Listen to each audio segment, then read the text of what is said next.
Frankenjura has always been on the radar of rock climbers from all around the globe. For many, it's the birthplace of arguably the world's first NA, and the training ground for some of climbing's all-time greats. Which may sound at first like it's no place for ordinary climbers, but in fact, this massive area in southern Germany always has something for everybody, regardless of their level and experience. And among the endless variety of routes, there is one that ranks among the top 5 most popular ones and happens to be the most repeated 7C out there.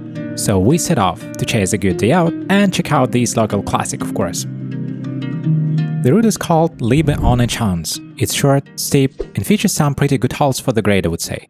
The main challenge lies in the first section, up to the third bolt. It starts with the tacky vertical boulder problem, and the real deal breaker here is this nasty crimp, because whatever way you grab it, it just doesn't feel right.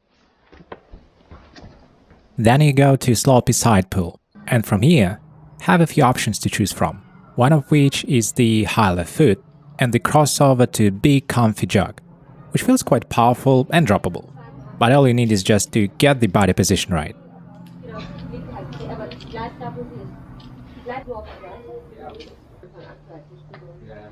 Next come a few moves on big but polished holds, from which you can make a clip, and maybe also shake out a little before venturing into the second boulder problem.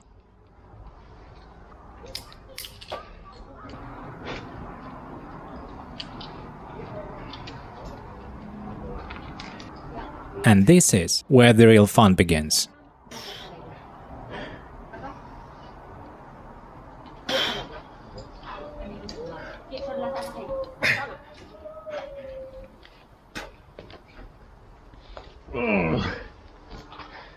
The second boulder problem features a short yet powerful sequence on some pretty bad slopes. And we figured out that the real key was to catch a tiny shallow pocket on the big one with the middle finger, right here, to get that extra bit of friction. Then heel hook of a weird sticking out pack feature, which gives you the most relaxed and stable position for the next couple of moves, before finally reaching another pretty good but quite polished hold. And the most demanding part of the climb is over.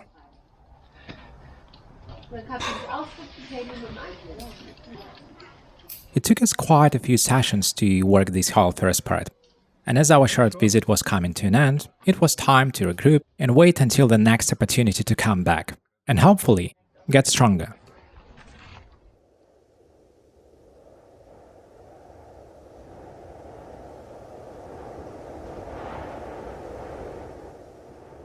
Once we were back, it was time for a first proper ground-up try.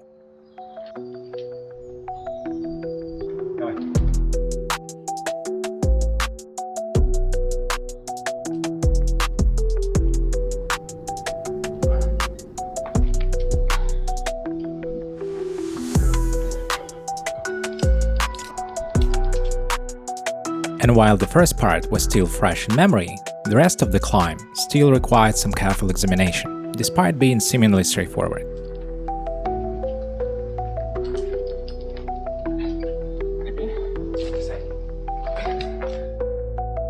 Unlike the bottom section, the rest is not physically as hard, but here it mostly comes down to finding all the holds and knowing where exactly you've got to go next.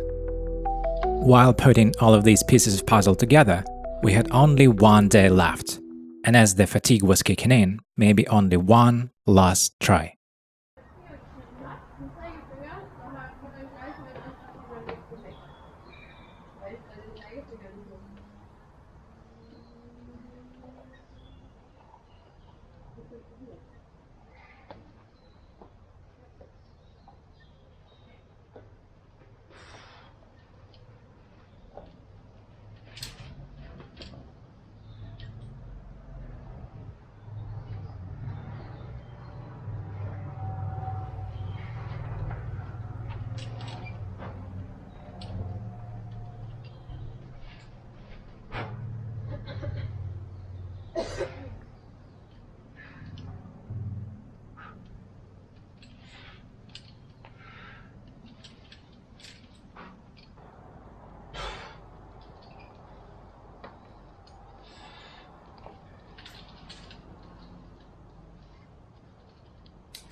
At this point, it should have been over, but what was meant to be the final stretch just turned into a real pump fest.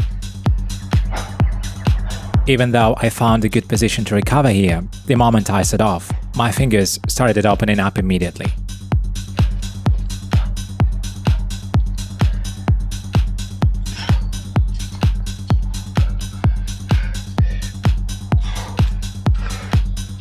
But somehow, I just kept squeezing every tiny bit of what was left in the tank.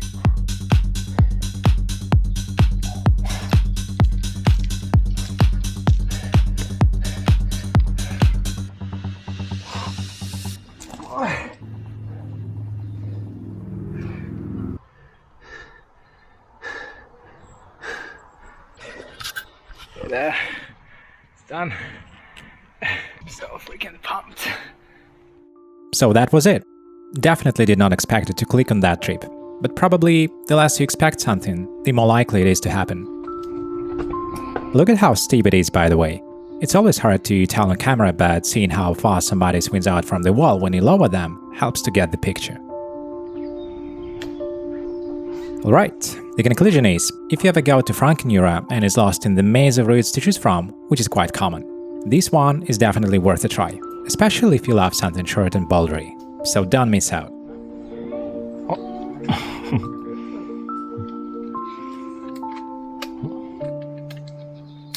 Mm-hmm.